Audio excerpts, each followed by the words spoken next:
Hello everyone's, आज आपण बघणार आहोत लेक्चर नंबर 13 मॉलिक्युलर स्पेक्ट्रोस्कोपी. तर लेक्चर नंबर 12 मध्ये आपण पाहिलं होतं application of vibrational rotational spectroscopy. तर आपण लेक्चर नंबर 13 मध्ये काय न्यूमेरिकल्स बघणार आहोत. तर त्याच्यामध्ये फर्स्ट दोन टाईपचे न्यूमेरिकल बघणार आहोत आपण, calculation of force constant and second is a calculation of frequency in wave numbers. तर आपण याच्यामध्ये फर्स्ट एक्झाम्पल बघूया, type 1 examples calculation of force constant. तर या ठिकाणी आपण एक्झाम्पल घेतलेला आहे. The vibrational frequency of diatomic HCl molecule is omega.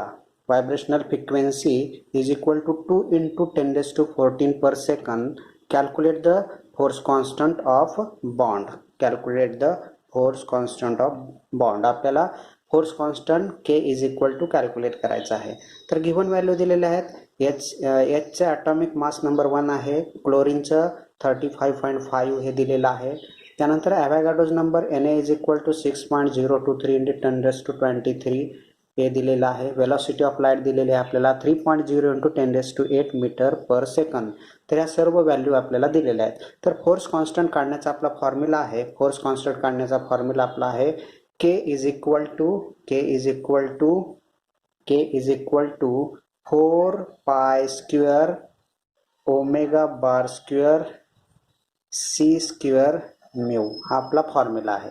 तर या फॉर्म्युल्यामध्ये फोर्स कॉन्स्टंट काढण्यासाठी आपल्याला या ठिकाणी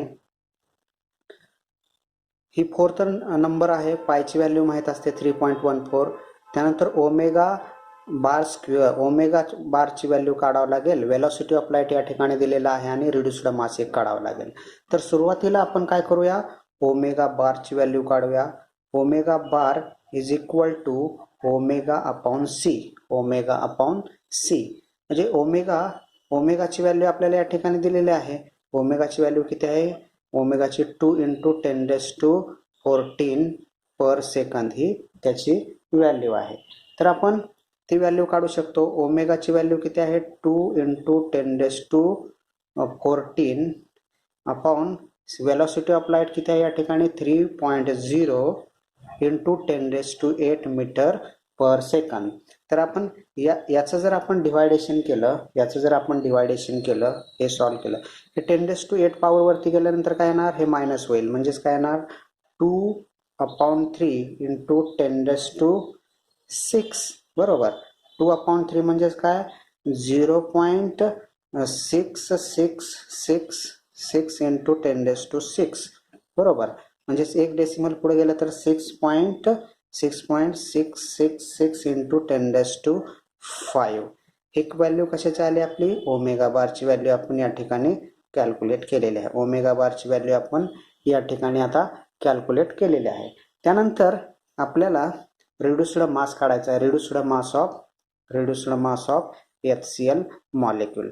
reduced mass of HCl molecule कसं काढणार आपण, mass of hydrogen into mass of chlorine upon mass of hydrogen plus mass of chlorine into Avogadro's 1 upon Avogadro's number.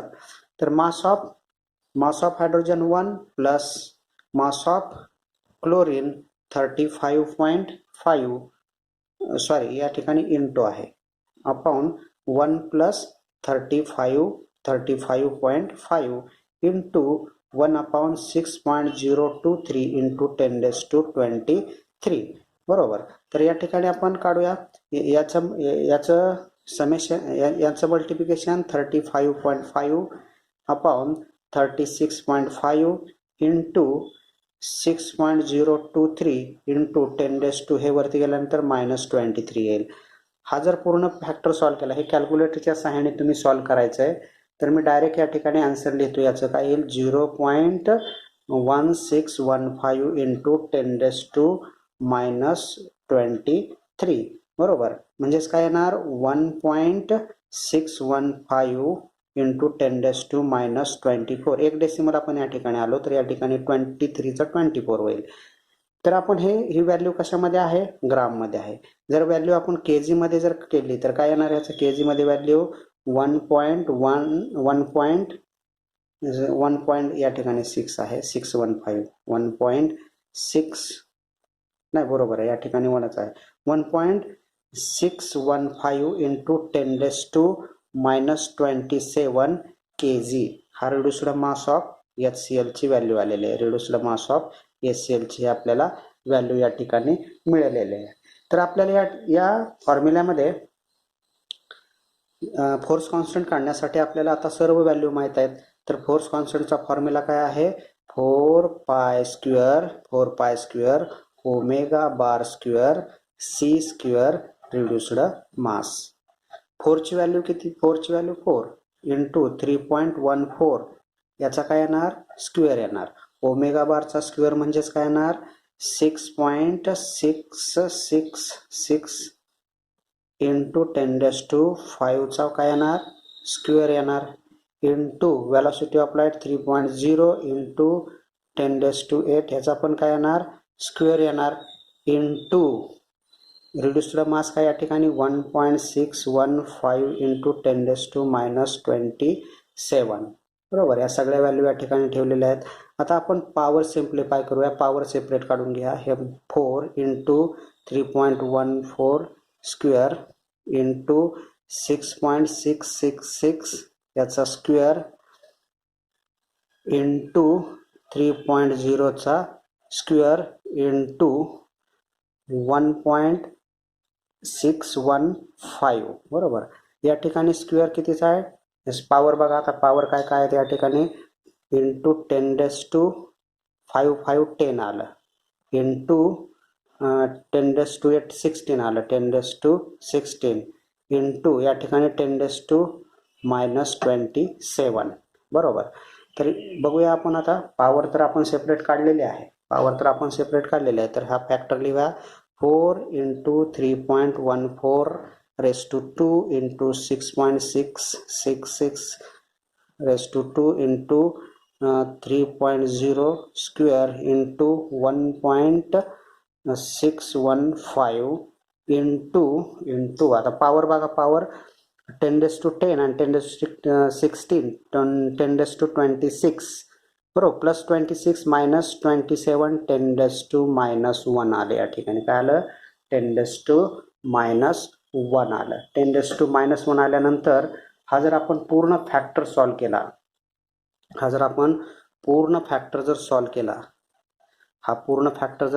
केला, तर याची व्हॅल्यू काय येते? 25472 इंटू 10⁻⁻1. बरोबर. तर हे -1 आहे म्हणजे एक डेसिमल या ठिकाणी आलं तर काय ना 2547.2. बरोबर. हा काय आला आपला? Force constant. या ठिकाणी आपण कशाची व्हॅल्यू काढलेली आहे? Force constant. आणि फोर्स कॉन्स्टंटचं युनिट काय असतं?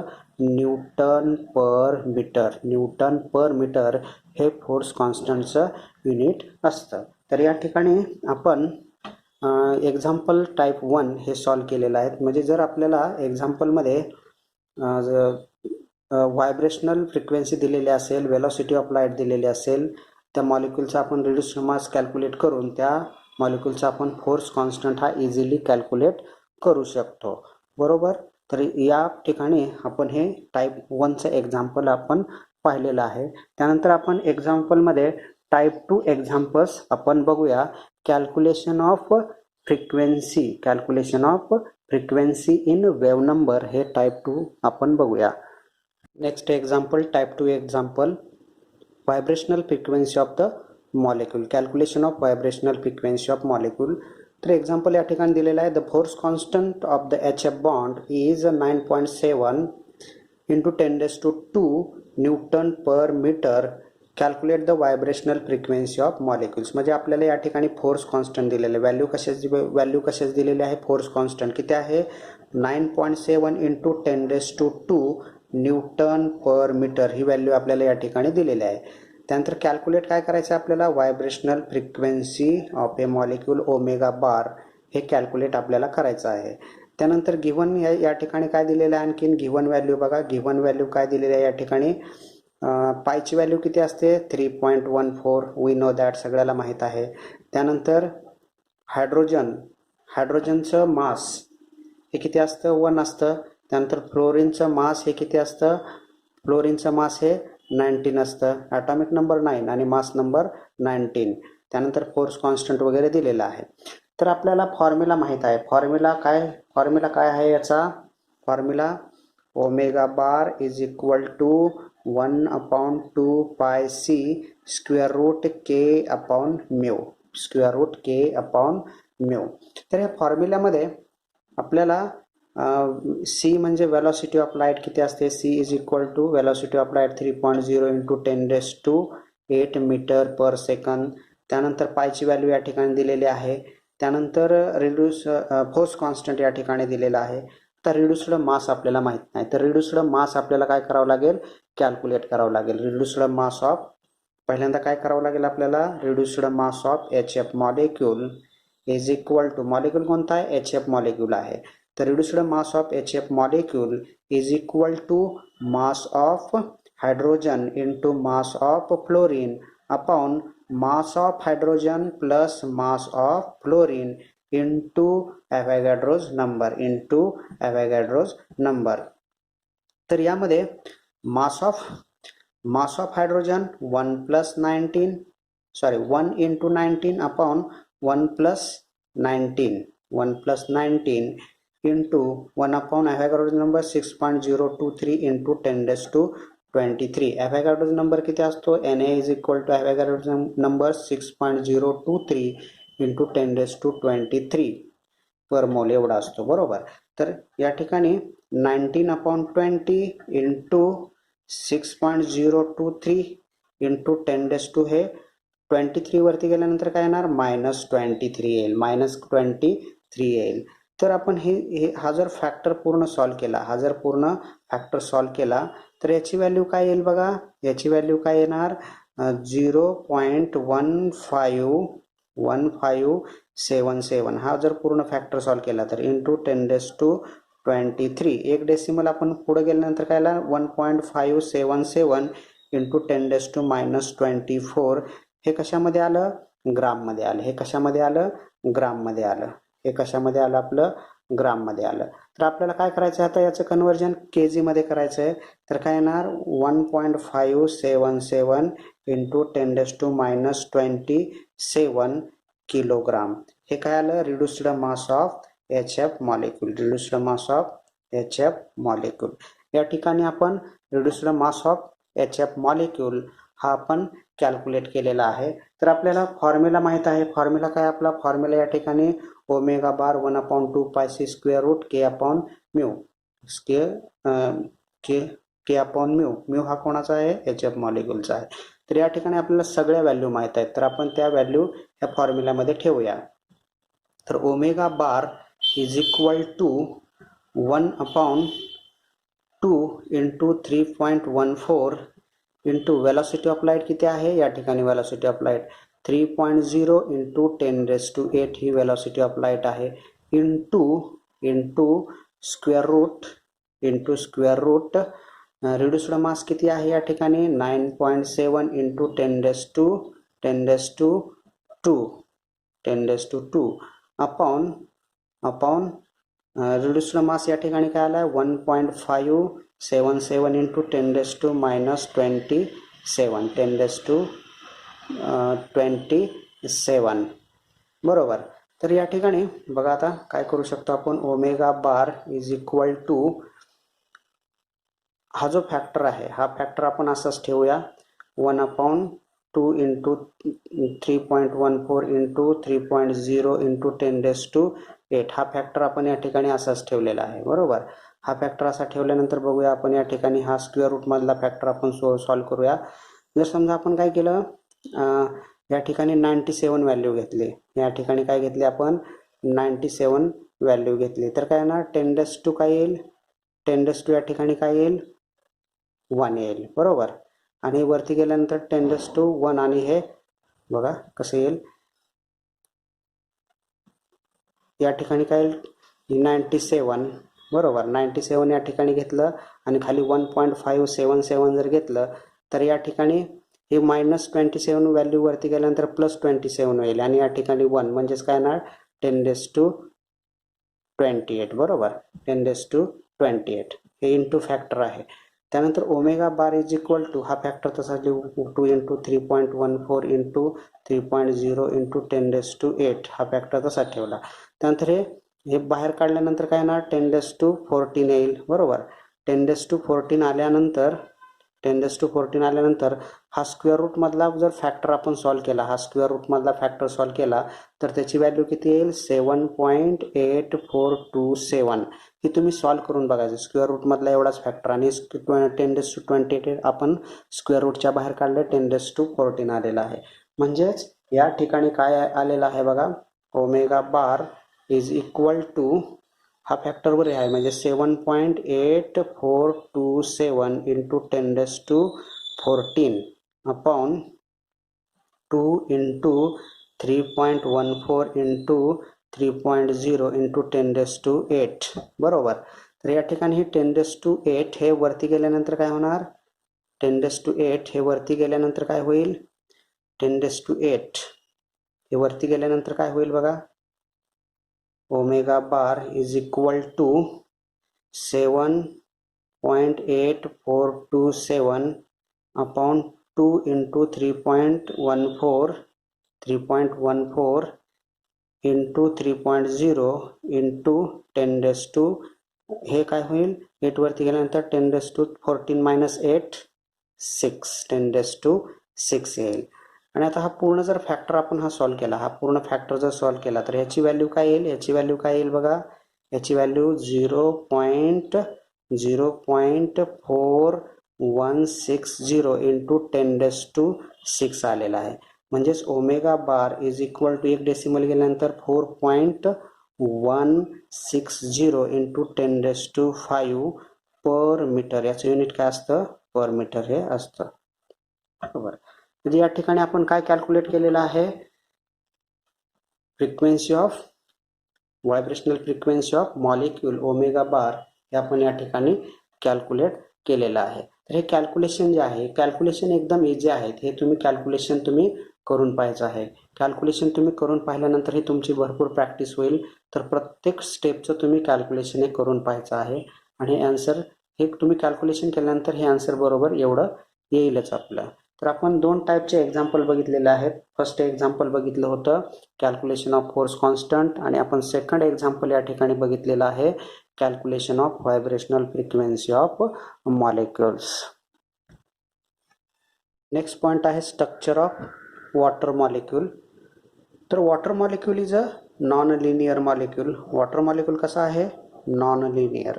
Water molecule is non linear triatomic molecule. Triatomic म्हणजे काय, याच्यामध्ये 3 ॲटम आहेत. याच्यामध्ये किती ॲटम आहेत, 3. म्हणजे एक हायड्रोजन आहे आणि 2 हायड्रोजन आहेत आणि एक ऑक्सिजन आहे, म्हणून त्याला काय म्हणतो आपण triatomic molecule with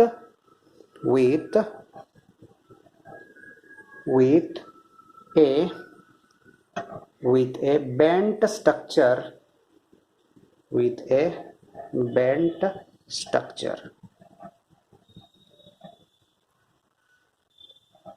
bent structure किंवा त्याला काय म्हणतो आपण अँग्युलर स्ट्रक्चर असं म्हणतो, अँग्युलर स्ट्रक्चर म्हणतो. The vibrational degree of freedom the water molecule is given by vibrational degree of freedom in water molecule is a non-linear molecule 3n-6. 3n-6 vibrational degree of freedom in water molecule is given by 3n-6. 3n-6 n is equal to 3. n is equal to 3 का, कारण का 2 hydrogen आहेत आणि एक oxygen, म्हणजे n is equal to 3. therefore 3 × 3 - 6 is equal to 9 - 6 is equal to 3. means water molecule shows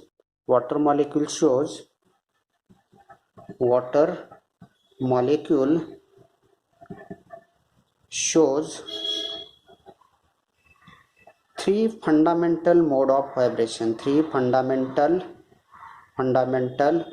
modes of vibrations. Water molecule आपल्याला 3 fundamental mode of vibration दाखवतील.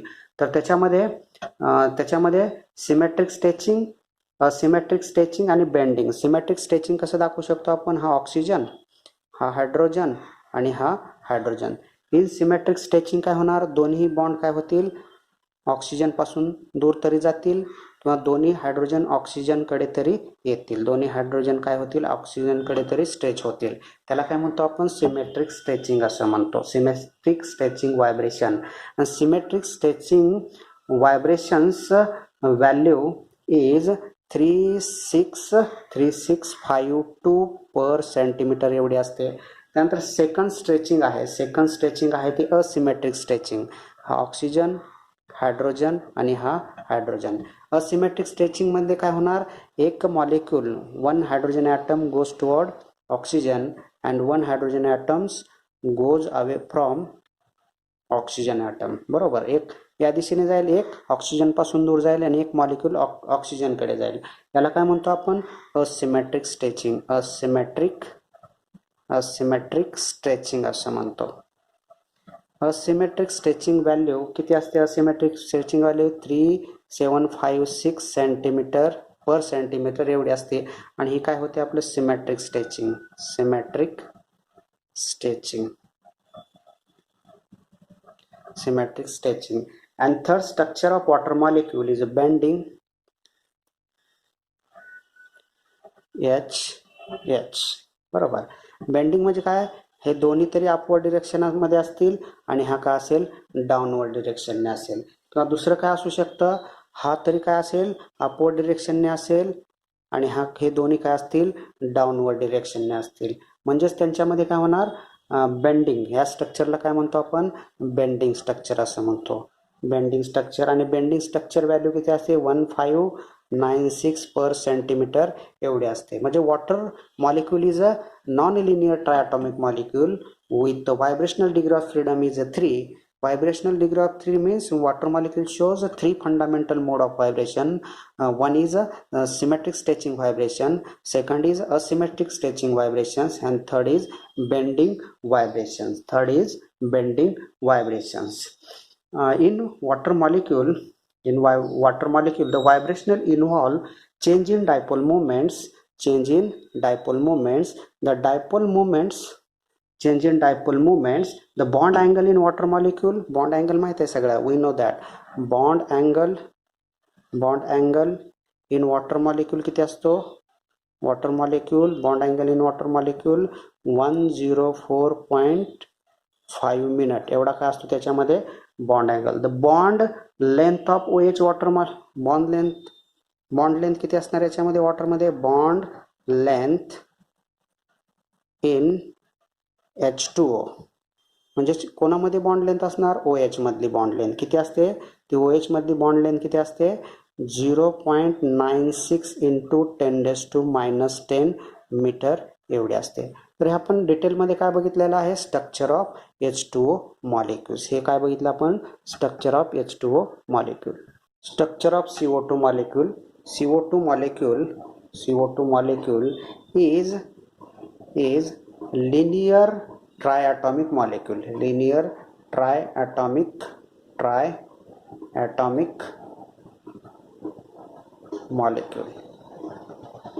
In CO2 contain 1 carbon atom and 2 oxygen atom, therefore n is equal to 3. म्हणजे याच्यामध्ये n is equal to value किती आहे, 3 आहे. म्हणजेच vibrational degree of freedom in vibrational degree of freedom in CO2 molecule. CO2 molecule is a linear molecule, means 3n-5, n is equal to 3. Therefore 3 into 3 minus 5 is equal to 9 minus 5 is equal to 4. Means CO2 molecule shows 4 fundamental mode of vibration. 4 fundamental modes of vibrations. 4 fundamental mode of vibrations. 4 fundamental modes of vibration. म्हणजे CO2 molecule आपल्याला 4 fundamental mode of vibrations दाखवतील. तर आपण ते CO2 मॉलिक्युल्समध्ये जे काय 4 fundamental modes of vibrations आहेत ते आपण या ठिकाणी बघूया. 4 फंडामेंटल मोड ऑफ व्हायब्रेशन्स आपण याच्यामध्ये बघूया. तर number fundamental mode of vibrations आहे सिमेट्रिक स्ट्रेचिंग. नंबर कोणतं? Number 1 symmetric stretching. Symmetric stretching. तर symmetric stretching fundamental mode of vibrations दाखवूया आपण C double bond O. Symmetric स्ट्रेचिंगमध्ये काय असणार? या ठिकाणी 1 हे स्ट्रेचिंग कसं दाखवणार आपण? कार्बनपासून हा ऑक्सिजन इकडे खेचला जाईल आणि हा ऑक्सिजन कार्बनकडून खेचला जाईल, किंवा दोन्ही काय होतील? कार्बनकडे दोन्ही खेचले जातील. याला म्हणतो आपण सिमेट्रिक स्ट्रेचिंग. आणि सिमेट्रिक स्ट्रेचिंग व्हॅल्यू 1300 पर सेंटीमीटर एवढे असते. बरोबर. सिमेट्रिक स्ट्रेचिंग व्हॅल्यू किती असते? 1300 पर सेंटीमीटर एवढे असते. त्यानंतर सेकंड जे आहे कोणते आहे? Symmetric stretching. the structure of CO2 C double bond O. तर याच्यामध्ये काय होणार? एक हा कार्बनकडे oxygen atom goes toward carbon atom आणि 1 oxygen away from carbon atoms. म्हणजे याला काय म्हणतो आपण? Asymmetric stretching. हे असिमेट्रिक स्ट्रेचिंग आपण अशीही दाखवू शकतो.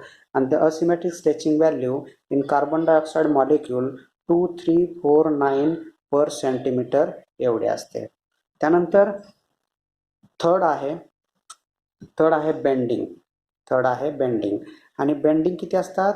In CO2 molecule it shows 2 fundamental mode of vibration. बेंडिंगमध्ये 2 आपण मोड्स ऑफ व्हायब्रेशन दाखवू शकतो. C डबल बॉन्ड O हे एक स्ट्रक्चर आहे. तर याच्यामध्ये काय केलं जातं? 1 दोन्ही ऑक्सिजन काय असतील? इन अपवर्ड डिरेक्शन आणि carbon in downward direction. Second स्ट्रक्चरमध्ये C double bond O 1 carbon atom stretched upward direction and 2 oxygen atom stretched in downward directions. म्हणजे याच्यामध्ये काय? ते 2 बेंडिंग स्ट्रक्चर आहेत. हे 2 काय त्याच्यामध्ये? बेंडिंग स्ट्रक्चर आहेत. आणि this bending structure value is vibrational value is 667 per centimetre एवढे असते. IR व्हॅल्यू किती असते त्याची? 667. ह्या सगळ्या काय आहेत? IR व्हॅल्यूज आहेत. बरोबर. कारण CO2 मॉलिक्युल्समध्ये IR रेडिएशन्स हे ॲब्सॉर्ब केले जातात. आपण व्हायब्रेशनल स्पेक्ट्रोस्कोपीमध्ये बघितलं तर IR रेडिएशन्स हे ॲब्सॉर्ब केले जातात. म्हणजेच काय असणार? या सगळ्या व्हायब्रेशनल म्हणजे IR व्हॅल्यू आहेत. व्हायब्रेशनल स्पेक्ट्रोस्कोपीमध्ये ह्या IR व्हॅल्यू इन्फ्रारेड व्हॅल्यूज आहेत. तर या ठिकाणी आपण पाहिलेलं आहे की स्ट्रक्चर ऑफ वॉटर मॉलिक्युल्समध्ये वॉटर मॉलिक्यूल हा लिनियर ट्रायटॉमिक मॉलिक्यूल आहे. तर vibrational degree of freedom of CO2 molecule shows 4 fundamental mode of vibration. One is symmetric stretching, second is asymmetric stretching, and त्याच्यामध्ये 2 bending modes of vibration. Means it shows 4 fundamental modes of vibration. म्हणजे याच्यामध्ये 4 fundamental modes of vibration आपण दाखवलेले आहेत. तर CO2 मॉलिक्यूलमध्ये bond angle किती असतो माहिती आहे सगळ्या? CO2 मध्ये बॉन्ड अँगल किती असतो? बॉन्ड अँगल इज किती? 180 डिग्री एवढा असतो. बरोबर. तर या ठिकाणी आपण लेक्चर नंबर 13 या ठिकाणी आपण स्टॉप करीत आहोत. लेक्चर नंबर 13 स्टॉप करत आहोत. लेक्चर नंबर 14 मध्ये आपण फिंगरप्रिंट रिजन, त्यानंतर basic quantum theory of Raman effect, then comparative study of IR and Raman spectra हे आपण नेक्स्ट लेक्चरमध्ये पाहणार आहोत. तर लेक्चर नंबर 13 आपण या ठिकाणी स्टॉप करूया. थँक्यू.